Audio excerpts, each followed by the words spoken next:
Before this season started, the Oklahoma City Thunder were expected to finally break out and make a push for the playoffs.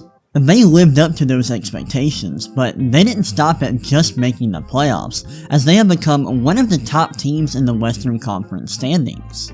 While the Thunder have been one of the top teams in the league this year, there seems to be some skepticism about them as a legitimate championship contender. Let's dive in and see why people aren't quite ready to buy in on the Thunder, and why we all just might be underrating just how ready they are to make a run at a title.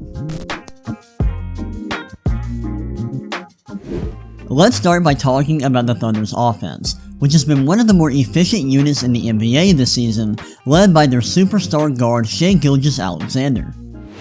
On this play versus the Suns, SGA is in isolation. He's going to hit up between the legs dribble here, then a spin move, and look at this footwork and body control for the tough layup. Right here, the Suns miss a shot. SGA grabs the rebound, and they're in transition. He's going to hit his defender with a hesitation and scoop the ball up with his left hand for a nice layup. SGA consistently shows great footwork on his drives, and he does that again right here. Look, he takes it to the basket, and that's some beautiful footwork.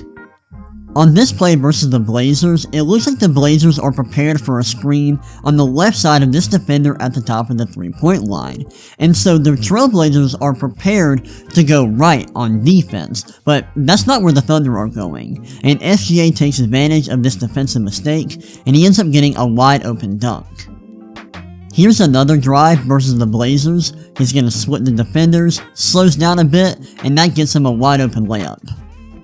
Here's one last play versus the Trailblazers. He's dribbling up the floor, goes between his legs, drives, hits the brakes, and that's a nice pull-up mid-range jumper. I love this play from SGA. He's being very patient on the wing, hits his defender with a hesitation, and that's a ferocious slam.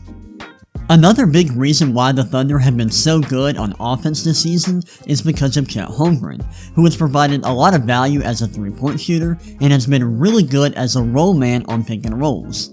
On this play versus the Spurs, Chet Holmgren gets stopped in isolation by Wemby, but he passes the ball to Jalen Williams, runs towards the basket, and gets wide open for a lob.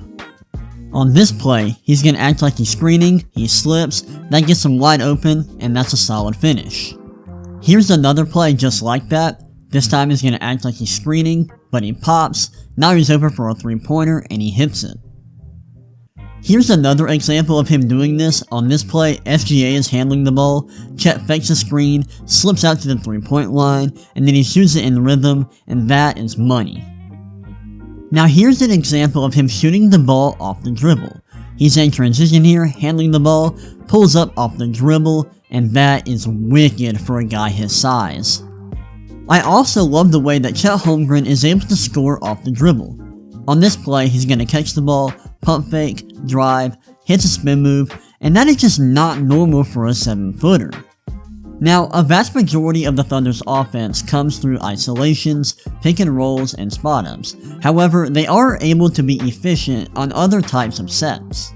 At the beginning of this play, we have a fake handoff, then SGA cuts towards the basket, and that is some wicked body control for a tough finish.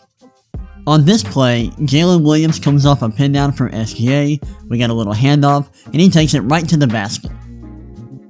On this play, it starts with a handoff to SGA, and then a handoff to Josh Giddey, he gets a screen from Chet, and then he gets a layup.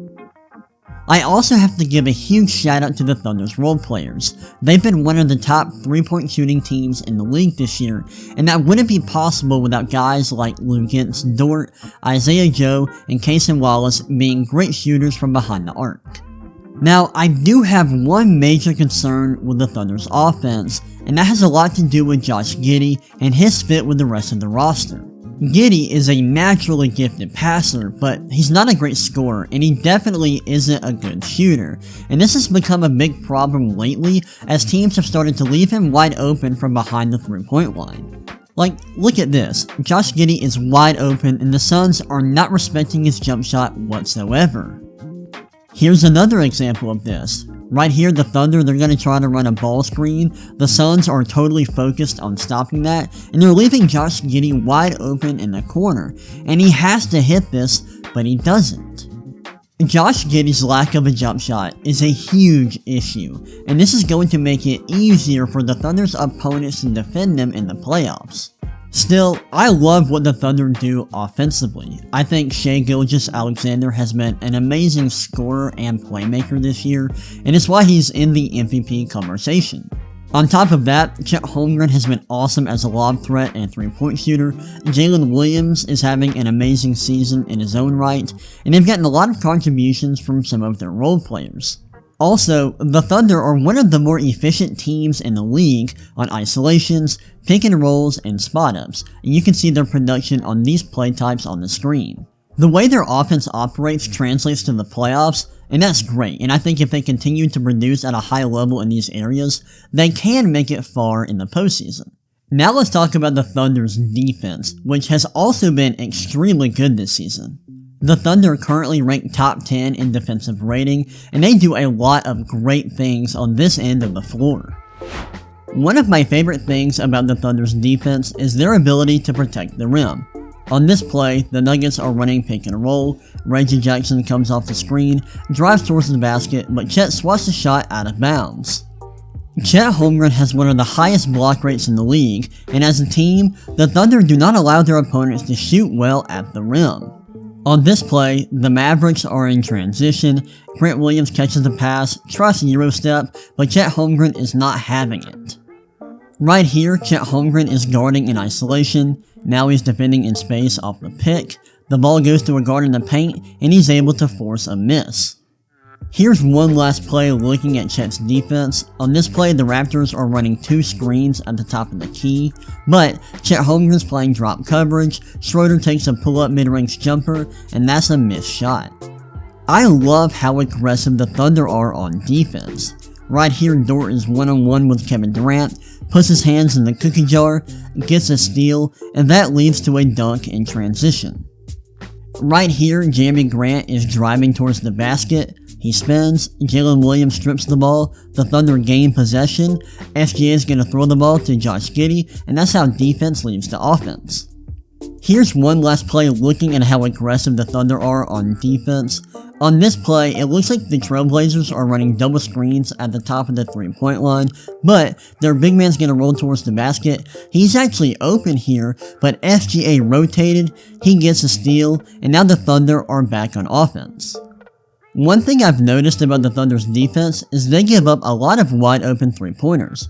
On this play, the Blazers run a pick and pop, the big man's wide open, he's gonna miss this, but he was wide open.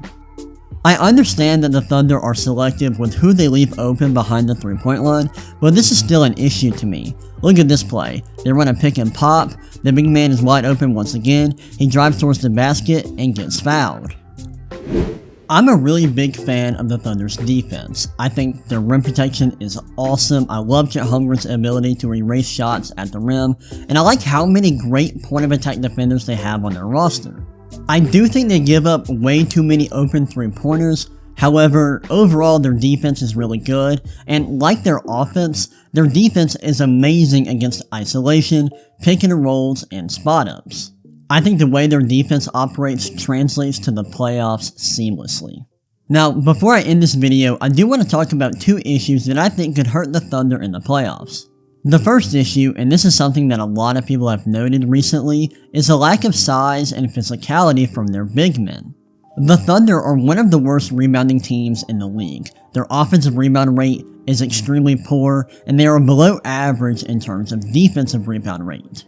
Honestly, this isn't very surprising considering that Chet Holmgren, their starting center, is just 207 pounds despite being 7'1", and this is a big problem because rebounding, although it isn't as important as other things like shooting, scoring efficiency, but it's still very, very important, and in certain matchups, a lack of rebounding is going to hurt the Thunder. Another problem that I have with the Thunder is their shot diet, and this is an issue for both their offense and their defense. And by shot diet, I am referring to which areas of the floor they are shooting from, and which areas of the floor they are allowing their opponents to shoot from.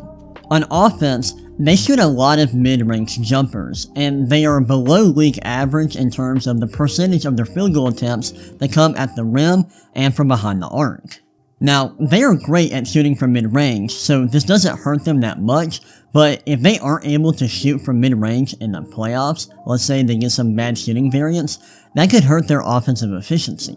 Now, on defense, their problem is kind of the opposite, as they are solid at limiting shots at the rim, and they are great at keeping opponents from shooting mid-range jumpers. However, they are really bad at allowing opponents to shoot threes. 37.7% of their opponents' field goal attempts come from behind the three-point line, and that is one of the worst marks in the entire league.